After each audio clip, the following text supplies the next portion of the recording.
কত কলি যায় জড়িয়ে মায়া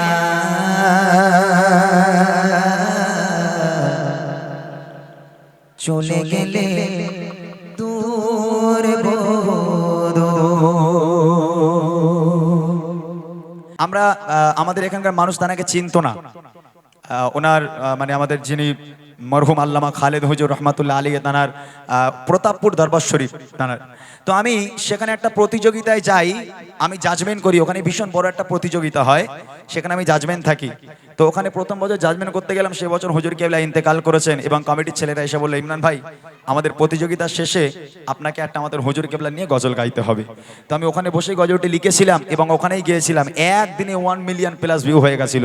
সেই গজল থেকে আমাদের মানে এই কলকাতার সাইডেও মানুষজন তারা খালেদ হুজুরকে চিনে গেছিল। যেখানেই যাই খালেদ হুজুর পীর কেবলা রহমাতুল্লাহ আলীকে তার নামে গজলটি গাইতে হয়। আমি ছোট করে গাইছি, তারপর ইনশাআল্লাহ কারা জান্নাতি কারা জাহান্নামী এবং কিছু ফরমাইশি কালাম শোনাবো। চলেন শুনতে থাকুন। কবি ছন্দের মাধ্যমে লিখছে, কত কলি যায় জড়িয়ে মায়া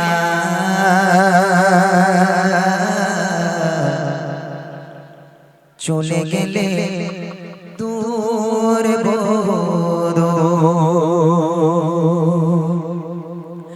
কত কলি যায় জড়িয়ে মায়া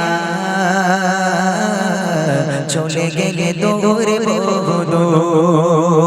কত কলি যায় জড়িয়ে মায়া চলে গেলে দূর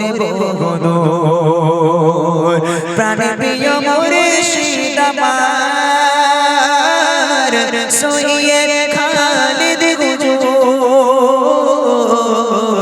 কত কলি যায় জড়িয়ে মায়া চলে গেলে দূর কত কলি যায় জড়িয়ে মায়া চলে গেলে দূর যাকে প্রাণ প্রিয় করে দিলাম মনেটা বাবা কি দয়াল সে মানুষ মোদের মাঝে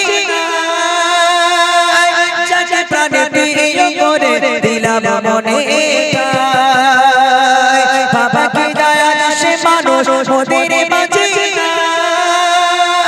এ বিরহ সয়না মনে হৃদয়ে যে ছুর ছুর কত কলি যায় জড়িয়ে মায়া চলে গেলে দূর কত কলি যায় জড়িয়ে মায়া চলে গেলে দূর প্রাণ প্রিয় মুর্শিদ আমার সৈয়দ খালিদ হুজুর কত কলি যায় জড়িয়ে মায়া চলে গেলে দূর কত কলি যায় জড়িয়ে মায়া চলে গেলে দূর নিভে গেল আশার প্রদীপ চারিদিকে আঁধার কোথায় আমার বাবা প্রেমে কলি যায়